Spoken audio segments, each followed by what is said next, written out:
Hi guys, welcome back to my channel. Thank you for tuning in this video. As you can tell already from the title and the thumbnail, I'm going to be sharing my birth experience. Need I say, this video is not to scare anybody. This video is my personal experience. I am sharing my journey so that people that are coming behind and going through this journey would not have to go through what I went through, and in the situation where I found myself. And also, if they find themselves in the situation where I found myself, they'll be able to speak up for themselves, trust their intuition, their heart, and more importantly, the voice of the Holy Spirit, the leading of the Holy Spirit inside of them. Without further ado, let's jump right into the video.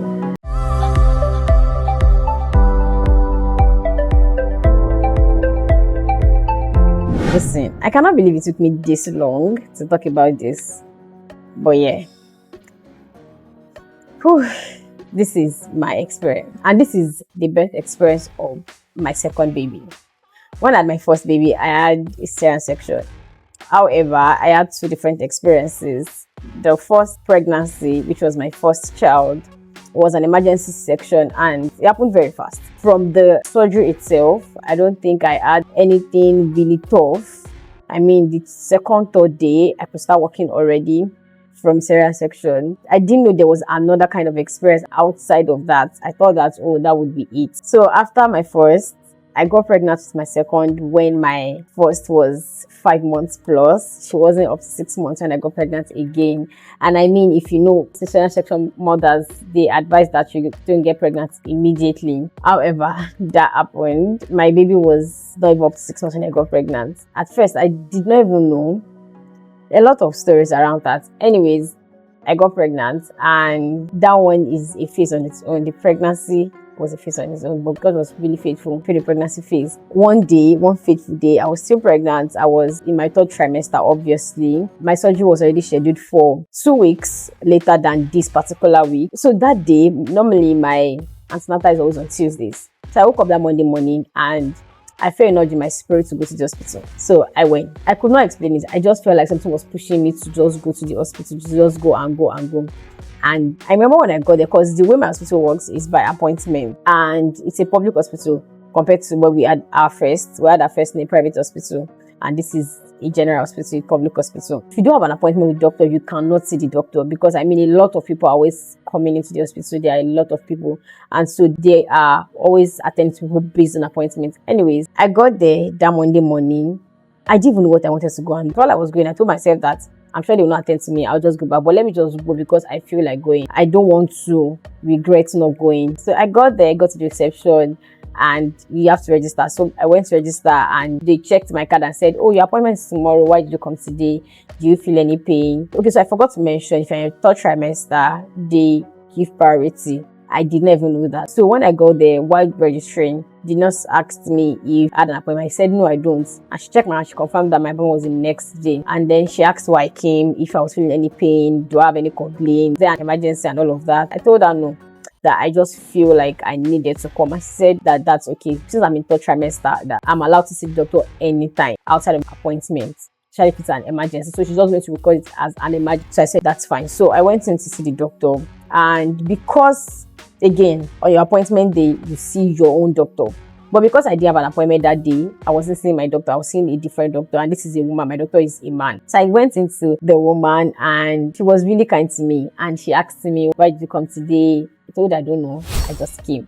And she said, what do you mean you don't know? I just came. I said, I don't know. She said, okay, lie down, let me check you. And she checked. So she checked my baby's heart rate. She checked like different things, and she said, you need to go and do a scan. So she wrote me a letter and all of that. She wrote me a form rather, and I went to do the scan. I brought the scan back. She looked at me and said, we have to bring the baby out now. It was like, at that moment, I wasn't feeling anything. I wasn't even thinking. Immediately she said, I was like, of course not. That's not going to happen. What do you mean you have to bring the baby out now? I still have over 2 weeks, 2 weeks and a few days. So we can't bring my baby out now. In my mind. So she said that, and she said, what do you think? I said, I don't think that I'm ready. I said that because I just don't think I'm ready. And she said, you know what I'm going to do? Your doctor is around. I'm going to call him to come and also speak to this. So she called my doctor, and he came, very nice man. And he was very surprised to see me. He was even scared. I thought it was an emergency. I told him, oh no, it's fine. I just came. I don't know why, but I just came. Took my scan results, checked through and said, we have to bring the baby out now. Apparently, my baby had already descended, so they could predict that I was going to fall into labor anytime soon. A couple of days earlier, I had been feeling contraction, but in pregnant before, you know that their first contraction called Braxton Hicks. And because I've been pregnant before, I know what it feels like. It was obviously not labor. I know what labor feels like because for my first, I was in labor for a long time before we had the emergency section. Anyways, I knew that it was Braxton Hicks, but then again, they were like, oh, we cannot afford you to fall into labor because you've had a surgery. Like your surgery was just barely a year ago. We cannot allow you fall into labor. It might rupture your womb. It's dangerous to your child. It's dangerous to you as well. So we have to bring the baby out now. I looked at him and I said, I can't do this. I just came to the hospital because I felt like coming. I'm not prepared. I don't pack my hospital bag. We've not done anything. We've not even bought a lot of things at that moment. So I told them to give me a minute. I want to speak to my husband and all of those. And they said, it's fine. So I asked if I could come back the next day for the surgery. And they said that if I fall into labor over the night, what would happen? That they would not advise that. But if I want to do that, they cannot force me. So I left and I went to call my husband. We have a specialist in the hospital. So she said, go and see this person. Let's know what her opinion is. So I went there to her office and I told her, and she was like, if your doctor is saying that this is the time, this is the moment, you don't get to decide. What if you go home and something happens to your child or something happens to you? Would you not regret not, going by the doctor's advice? So she said, as a medical practitioner that she is, she would advise that we go ahead. And she asked me what my concerns are. I told her I wasn't ready and I had not packed my bag. And she said that is very, very small. She said something. She said that if you lose your child, there won't be need for you packing any bag. And that was when it dawned on me that means this is serious. Like for her to say that it was a serious matter. So I said, okay, let me go and speak to my husband. I remember calling my pastor Titi. I called my husband as well. I explained to her. She was like, let's just do this. Since this is what they're advising, I'm sure that is what is safe for you. All of that wasn't a mistake. Oh my God. Because tell me how I fell into labor that night. Oh God. Anyways, I went back home. My husband and I, we had to just pack what we could pack out of the bags. I called my sister. She didn't answer my call. I think I dropped her a text or something. I wanted her to help me get a few other things as well that the next day to bring to the hospital. So that day, they said that there were no doctors on ground for us to get the surgery done that day. Because all of this happened around 3 p.m., 4 p.m. ish. So it was already really late. So they said, okay, so they're going to schedule me for the surgery for the next day. I came home, packed my bags, and then went to the hospital that night. I think we got there 9 p.m., 10 p.m. ish. When we got in, we signed in. Tell me how few hours, I don't even think it was up to an hour, I got to the hospital. I was in active labor, because we were scheduled for the surgery next morning for a number of people. So there were nurses checking us and all of those things, checking the baby, the vitals and all of those things. And while they were checking, I knew that I was having contraction, but I thought it was Braxton Hicks. She realized that I was actually in active labor. So she was like, you're in labor. This is not Braxton Hicks. Braxton Hicks does not happen as often as this. So I said, oh yeah, that I've been feeling that as well. And then it now became very intense, very, very intense. She had to call the doctors and explain to them that I'm in labor. They cannot afford to let me fall into labor because of my history. I just had the surgery and all of those things. At that moment, there was no available doctor. And they said that, okay, the next day I was supposed to be, I think, the 4th or the 5th patient. So they said that they were going to move my surgery to be the first surgery. And it's going to be earlier than they had planned. I said, I'm fine, I'm good. I know that nothing can happen to me and my child. I was very certain. I was very, very certain. I just told the Holy Spirit, I want to sleep. It's about to be, postpartum is no joke. So I wanted to sleep. I just wanted to sleep that night and I took some pictures. I don't know if I can attach them to the screen. If I can, I will. That night, I remember telling the Spirit, please let me sleep. Even if this sleep is going to be the last time I'm going to sleep for all through the night, just let me sleep. I remember that I was falling in a lot of sleep while I was in labor and all of that. But I told my body that this labor, you will not progress. Nothing is going to happen to this child. I'm going to be fine. The next morning, everything happened very fast. Before I know it, they are winning me into the theater. Because I wasn't ready, I wasn't prepared. I did not know that I was going to have surgery that week. Mentally, I wasn't prepared at all. So it was happening very fast. And I wasn't giving too much thought to it because I didn't want to overthink it. So I wasn't thinking. I was mentally thought comes to me, I'll just erase it and put another thought over it. So they brought me to the theater and That was it. I was on the table. You know the whole thing, right? And oh my god. When I had my first baby, which was obviously a cesarean section as well, the anesthesia they gave me was intravenous. So immediately I got to the theater, they just took my hand and boom, I just woke up to my baby beside me. It was like a second. It was like I just closed my eyes and opened it, and my baby was beside me. Okay, maybe not close my, maybe like 1 minute, because immediately I shut my eyes, I just saw myself running, and by the time I got to the door, boom, I was awake. It has been a couple of hours, and my baby was beside me. So I was expecting the same. However, they told me that I was actually going to be awake, but I wasn't ready for the awakeness that I was going to be. So they were going to give me in my spine, and it's going to numb me from all the way down. So it's just my upper body that is going to be active, and my lower body is going to be numb and inactive. So, I capped my back, and they inserted the needle, which was really long and went all the way into my spine.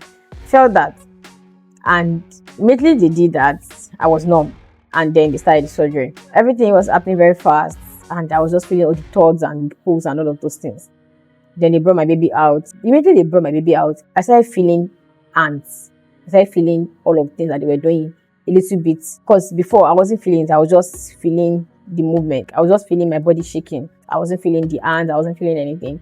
But at this point, I started feeling things. I started feeling pain a little. And from that moment up until the end of surgery, I could feel every single thing they were doing in my body. Stitching every single layer, I could feel every single thing they were doing. When they brought my baby out, you know how it used to be, hold your baby, pray for your baby, and all of those things. At that point, I genuinely didn't care about the baby, because I was already so exhausted and I was in a lot of pain. Anyways, they took my baby away. I was just there on the bed. When they were done, they wheeled me to the recovery room. And that was where the miracle happened. While I was in the recovery room, I was all of a sudden very cold. I was so cold. I don't think that I have ever seen anything as cold as I felt that day. I felt so cold, and I was shivering and I was shaking.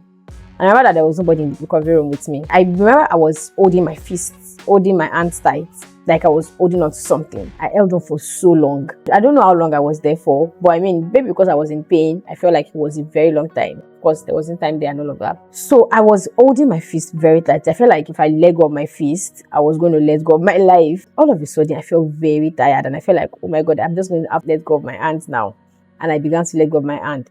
And while I was letting go of my hand, I told God, I said, God, I have to let go now. I can't hold this anymore. This is a lot of pain. I cannot explain the pain. I've gone through labor pain before. It's like times 1 million of labor pain. I'm not kidding. It was so painful. I could not endure the pain. And I have a very high threshold for pain. Anyways, I held my fist and I just kept saying, God help me. God help me. God help me. And I said, I don't want to let go of this fist. But I'm too tired. I'm too weak to still hold on to my fist. And I said, I'm going to have to let go. If you don't want me to let go, please bring someone into this room now. And while I was letting go, I just saw the door open and someone came in. A lady, a young lady. She walked in and she walked out almost immediately. She didn't do anything to me. But walking in and walking out, the pain left. I don't know how. Like, immediately she came in, I just held my fist back. I thought that she was coming in to do something to me. So I was trying to talk to her to say, oh, I'm in a lot of pain. Can you please come to my side? But I don't think she saw me. I don't think she came into the room for me. I think she just came there to pick something and left immediately. So she didn't even attend to me. She didn't ask me anything. She didn't even hear me. My eyes were open, but I don't think I was moving my mouth. I was too weak. I was too tired to do that. She moved out and I was just there. But I was more relaxed. I wasn't in so much pain as I was earlier, but I was still feeling a little bit of pain. Sometime later, 4 people came in. I don't know who they were. I think one doctor and some other people. They came to take me back to my room. They had set my baby there and all of that. Just wheeled me to the room. And when they put me on my bed, I was in so much pain. I could not look at my child. At that instant, I could not look at him. I was literally fighting for my life. And I thought that was the end of the oath. So I think I slept immediately. I don't know if they gave me anything. I can't remember. It's almost 2 years, so it's really blowing my memory right now. I remember that I slept, and then I kept seeing, like, my sister came in. I could not see her. I could hear her, but I could not talk. I could not open my mouth. I could not open my eyes. I could not control those things. I tried to open my eyes. I could not. I tried to open my mouth. I could not.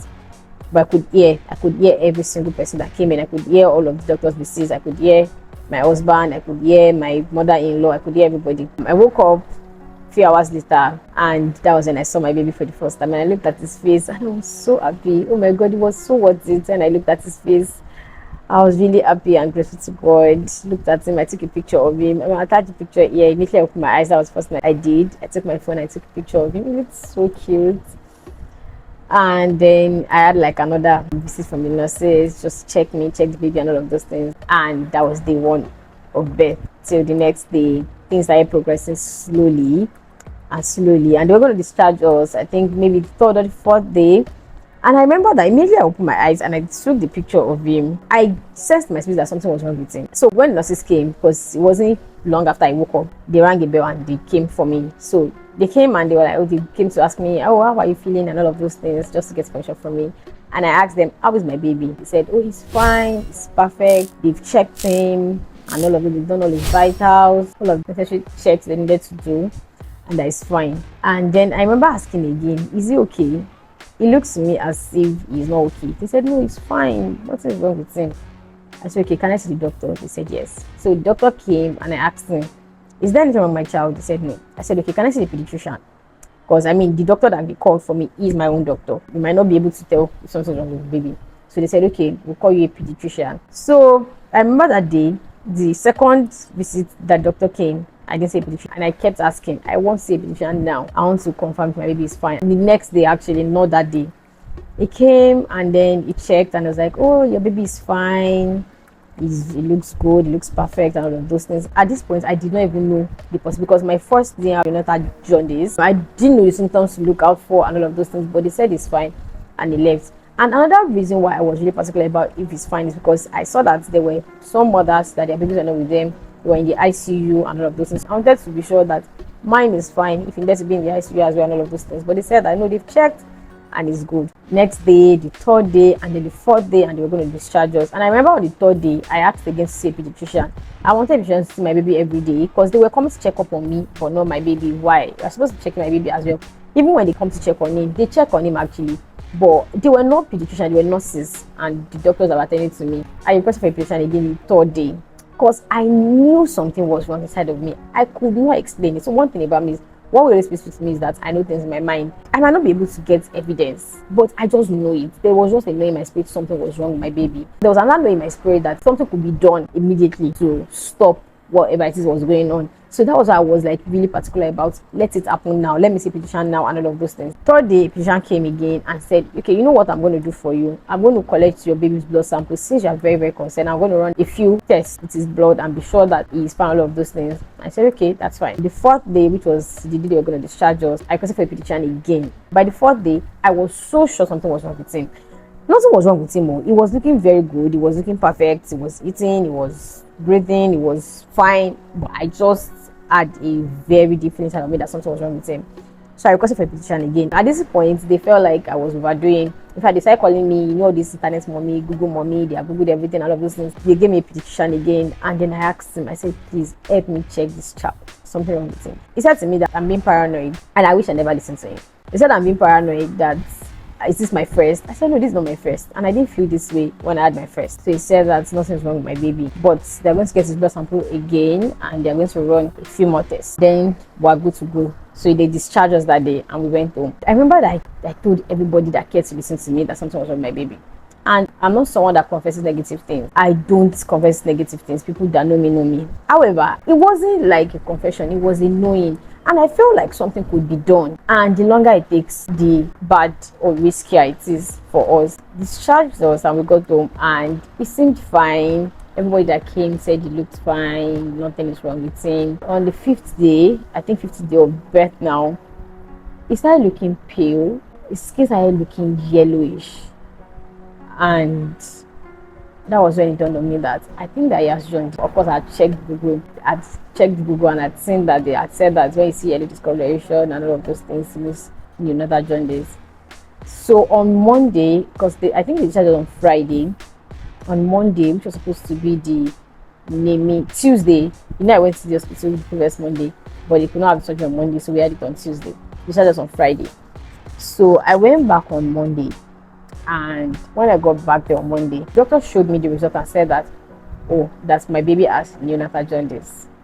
And then that wasn't I at all. That a lot of babies used to have neonatal jaundice. However, it used to go away by itself in the first few days of life. And so because they had done the test since Thursday, they are taking the blood sample since Thursday, they are guessing that by Monday it should have cleared off. So Thursday, Friday, Saturday, Sunday, Monday. So they cannot judge the results. They cannot judge him by what they took on Thursday. That it's possible that it had gone away by Monday. So I said, let's check again. That was what he said. So I said, let's check again. So we checked, they took his blood sample and they checked again, and it was really high. When we checked for the Thursday, the result that came out was about 8. But when we checked again, it was about 16. That was on Monday. And I remember that I said, okay, so what's going to happen? He said, oh, it needs photo light, and that's all that it needs. It's nothing that photo light cannot do. So I said, okay, let's do that. He said, you don't have photo light in the hospital. He said they don't have photo light, that they're going to have to refer us to an hospital. So they referred us, which was an hospital very far away. We tried to call people that we know. We went to the hospital that they referred us to. When we got there, they said they don't have photo light as well. Oh, need I say that we had gone to a private hospital before all of these things happened. So on Monday morning, because I kept saying that something's wrong with this baby, I decided that I'm not going to go to the general hospital. Let me go to a private hospital first and confirm what they are saying, that nothing's wrong with him. So from private hospital, I think they said it was on 9 point something, and that was the moment we told us to go to the general hospital. So when we got there, and those ones said that they don't have photo light at the private hospital. So we went to the general hospital, and they said it was 8 point something. That was what they did since Thursday. This ones they did 9 that morning. That morning they did 9 at the private hospital, and that morning again at general hospital they did 16. So it was really increasing, because I showed them the results and they said, oh, this is moving very fast. Anyways, we did all of that, and then we referred us to an hospital. While we were on our way, because it was just me and my mother-in-law and my baby, while we were on our way to the hospital, I searched Google, and that was a very big mistake I made. I mean, I was just concerned, like, how far have we gone? Like, how far is this thing already in the system? And I saw that the number is really high on the spectrum. However, there are signs to look out for, just to know if it has affected anything, all of those things. And then I checked, and you know how our mind works. The things that were not there, that I wasn't seeing naturally before, I started seeing them just because I had read them. All of that was happening, and I don't even know when I started crying. I cried so much. I don't think I have. Okay, the only time I've ever cried like that was when I lost my mom, and that was like the second time I have ever cried that much in my entire life. I cried so much. My mother-in-law was just telling me God's word that, oh, I should trust God, that nothing is going to happen to our baby, that this is God's gift to us. God doesn't take away his gifts that he has given, that when God gives to a man, he doesn't take it back from the man. So this child is not going anywhere. Honestly, I don't even know what I would have done if I was alone that day, because my mother was at work, obviously. She just kept assuring me that she's very, very certain and sure that nothing is going to happen to him, that it's just jaundice, that she has seen babies have jaundice and come out of it, that in fact she has seen worse, like children that are worse than this, that I should not worry, and all of those things. I said, okay.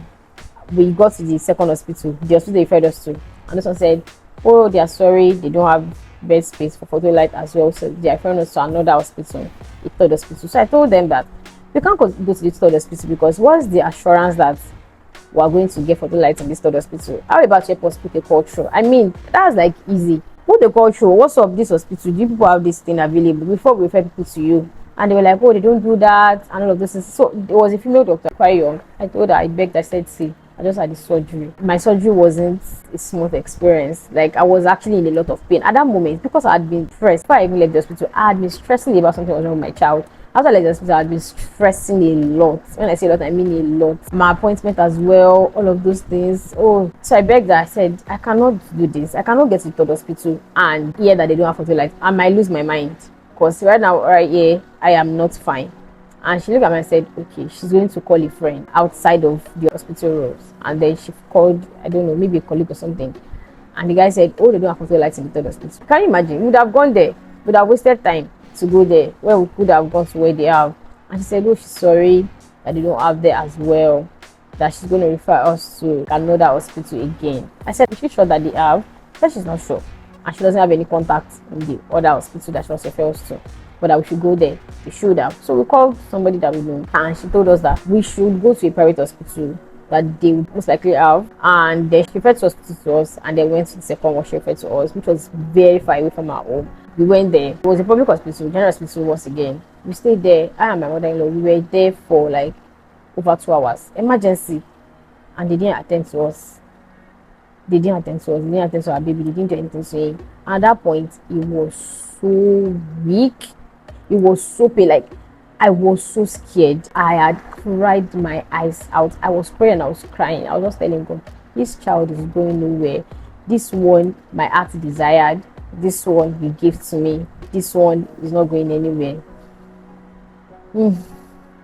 I called my husband because my husband's office is actually very close to the office that we're in, and then he came. And when he came, he went to speak to them. What's going on? Like, we've been here, and then they attended to us immediately. My husband spoke to them. I was really excited that they attended to my baby to fight anybody that day. So we had the photo lights, and then my husband and my mother-in-law and I think we slept in the hospital that day. 3 of us, I think so. Then the next morning, my husband went to the hospital from the hospital. It was like a long couple of days. We were there together. My mother-in-law had to come home at some point because my first child was at home and we needed somebody to take care of her. So she came home and my husband stayed. And we're there for, I think we're there for like about 5 days, if not more than. I think we're there for about 5 days. And it was the longest 5 days of my entire life. It was so long. Every single day we kept doing tests, and this number kept going up.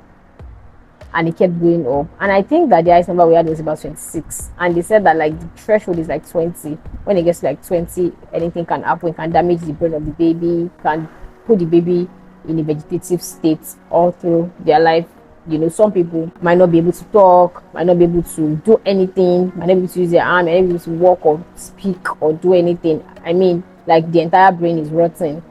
They are going to be like in a vegetative state all their life. The day we checked, I think it was like second or third day that we got there, we checked and it was like 26. At that point, I wasn't even scared anymore. I was really hopeful. I was like, my child cannot be in a vegetative state, but I cannot bet a child that will be in a vegetative. It's not possible. It is not possible. I was so sure, I was so certain. So that one didn't make me cry. We're praying, we're hopeful. Our pastors came. Really beautiful times, honestly. Like, our family and friends came, they were just calling us and all of those things. We were there, and one day from the 26th, the next morning we went to do the test, and it had gone down to I think 11, which was very surprising. Even the doctors were surprised, like how did you go like all the way from up to this number? We don't know, but they don't know, but we know, right? I remember that when I am alone during the day, my husband goes to work. Sometimes I would just hold my baby's cot and I would pray, because we're in the emergency ward for like 5-6 days that we spent there, and every single day we had a death experience. Like, a child is dying, something's happening. So at some point it was so much for me. Like, I was like, oh my God, what is going on here? And every time those things happen, I just hold my baby and I pray, and I'll just declare God's word with tears in my eyes, like, God, please. All of that happened, and then one day we woke up, we checked, and it was about 11, and they said that they're going to discharge us when the number gets to 8. But the environment was too toxic for us already. My husband and I were spent. There was no bed. I was sitting down. I just had a major surgery, and I was on a seat, sitting on a chair for like a couple of days. I was in a lot of pain. I cannot even describe the pain that I was in. So we had to leave when it got to, I think, 9. We didn't wait till the number got to 8, but we were so certain that it had gone, that God had healed our child. So we packed our bags and we left the hospital. We came home, and it was so, like, I had never missed home as much as I missed home that day. Like, I remember coming home and I'm like, oh, we're so happy. And then the journey started. That was when I now felt like, okay, I have had a baby, because that was when my mind was now on the fact that, okay, my baby is fine now. It was different for me before that moment. Honestly, it was so different for me. I couldn't explain it. I cried, I begged, I told them something was wrong with my baby. They said something was wrong with my baby. If they had attended to him earlier, I feel like maybe we're not about to stress the way we stressed. And thank God for God's mercy. I mean, my pastor said something. He said that the evil that never happened, that we never get to know, are more than the things that happened that we get to know. So we don't know what could have happened, honestly. And thank God that I was really persistent and I was speaking up. Thank God. It was just God that I was really persistent and speaking up, because I cannot imagine that I was quiet and I did not even notice that something was wrong with him. And that was my experience. I'm talking about that, I'm smiling. I think that really time has really happened to this, and I'm really glad that I am here now. Honestly, it wasn't a very, very sweet journey. It wasn't a very, very smooth journey. However, God was so faithful. There was an assurance that we have God. The phase was different for us because we knew that there was no single point in time that we were alone.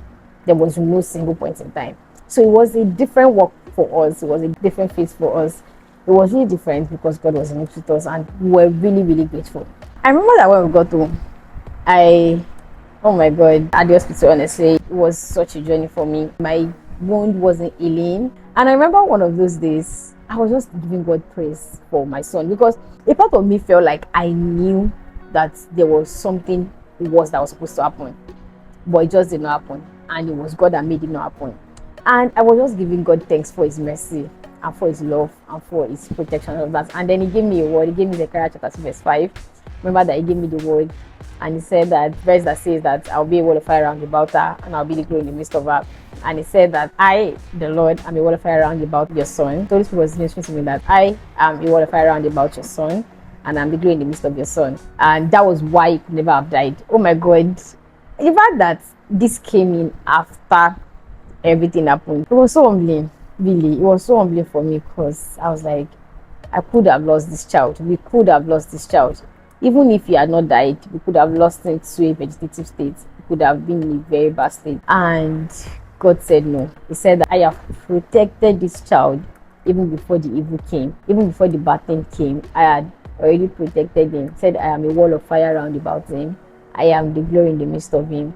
And every single time I look at him, I just remember that scripture that God gave to me about him, that God is his protection. And that was that about him. Then there was me that needed to heal. I had to heal. My healing wasn't just mental, it was physical. So I had to deal with the physical healing and the mental healing, coupled with postpartum, breastfeeding, having to take care of a baby and an active toddler.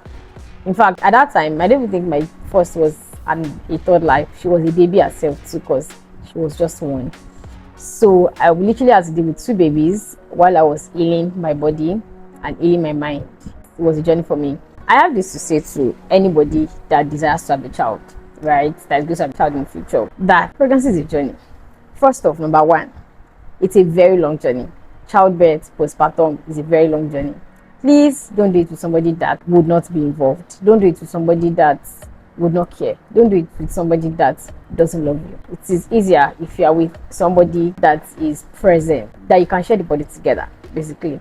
So yeah, it's not worth it to do with somebody that won't be there. Secondly, is that trust yourself, trust your intuition, trust God's leading. That even when medicine says A, there is a part of you, I think it's Holy Spirit or your intuition, that knows things, and you might not be able to explain it, but if you have those feelings, please don't disregard them. Even if other people are disregarding them, please don't disregard them. Pay attention to them. Don't stop speaking. I just keep imagining if I had just taken it from the first time they had said that, or I'm just being a first time mommy, or if it was my first time and I just took it like that, since they already said that there was nothing wrong. Another thing that really gave me the courage to speak up was because I had a baby before, and I knew that I did not have that kind of feeling when I had her. So it was strange for me, and I had to speak up. If it was my first and I had that kind of feeling and they had shut it down the first time, I think I would have kept quiet. But because I had the first before, I didn't have that kind of feeling. I know myself very well. I knew that feeling wasn't nothing, it was something, and so I kept speaking up. So speak up for yourself, advocate for your child, advocate for yourself and your child, basically, because if anything happens to you or your child, everybody will move on. Every single person will move on. Thirdly, take your time to heal. Heal very well. Now, healing is beyond physical, but yeah, there's the physical healing where your body has to heal. Then there is also the mental healing. Take time to heal. If you have to block people or things away, please do, because the faster you heal, the better. Now, when we're talking about healing, it looks like, oh, when you're stressing, it's just your body that doesn't heal. Even your mind doesn't heal. You don't heal mentally when you're stressing. So please heal. And in healing, accept all of the help that you can get. If you can get help, accept all of the help that you can get from your partner, from people around you, family and friends, and all of those people. Accept help. Let them help you. Even if you feel strong enough to doing it, please let them help you. Really, there is no point stressing. Please take your time to heal. Rest very well. Let your body go back. Of course, it can't go back to the exact way it was before, but at least give your body some time to rest. Imagine that you have an engine and you turn it on for 9 months straight. You turn an engine on for 9 months straight. You didn't switch it off for one single day. Your body did not rest for one single day. For 9 months, your body was working while you are sleeping. It's working more while you are asleep in the last 9 months. Now, postpartum is not the time that you need to show off that, oh, you're a strong woman. Please, that strong woman tag, don't let it be for you. When people call me, oh, strong woman, I used to jokingly say that I'm not a strong woman, I'm a big girl. And it's intentional, really. So the strong woman tag and all of those things, if something happens to you, the tag will not matter. Please take time to rest. Lastly, I'm going to say, if you've had any form of traumatic experience whatsoever, if you've had a baby and you've had any form of traumatic experience, please get help. If you've had a baby and you've had any form of traumatic experience, please get help. Seek help and get help so that you can heal the right way you need to heal. Again, healing is not a one-day thing. It doesn't happen once. Even the normal experience, it takes time to heal. Talk more of a traumatic experience, so you might need more time. Give yourself grace. Give yourself a lot of grace to heal. Give yourself time to heal. Get all of the help that you can get such that you can heal. One thing for sure is your moving forward from here is very much dependent on your healing. If you are not completely healed, it's just like there is a wound, a fresh wound that is covered up. Nothing is being done to the wound to heal the wound. In many years to come, if the wound is opened, it is as fresh. It looks still fresh because nothing was done to it to heal it in the first place. So seek help if you have to. Just make sure that you heal so that you can enjoy the best of God for your life. Because I mean, you know that God doesn't force things on us. So even when He wants you to leave that phase, it is still very much dependent on you, so that your heart can be open to what God is about to do through you. I trust that God did not create you for nothing. He did not create you for your life to end at childbirth. He created you for something very great. So please take out some time to heal, so that you can be able to fulfill your purpose. You can be able to do, many things that God wants to do through you. We have come to the end of my birth story. I can't believe that I did not cry. I've been prepping myself for weeks to come here, sit here and talk about this, because it was a journey. Trust me, it was a journey. Anyways, I trust that you learned one or two things from this video. Again, I share this not to scare anybody, but to share my experience, to share how faithful God is, and to share how speaking up can save you and your baby. Please speak up when you have to. Don't be afraid. No matter how many times you get shut up, please don't stop speaking up. Don't stop talking. Don't stop advocating for yourself and for your child. Thank you very much for watching this video. If you have not subscribed to my channel up until this point, please subscribe to my channel. Like this video, share this video, drop a comment if you have had any traumatic experience. If not, please drop what you learned from this video in the comments, and I'm going to see you in my next video. Thank you and bye guys.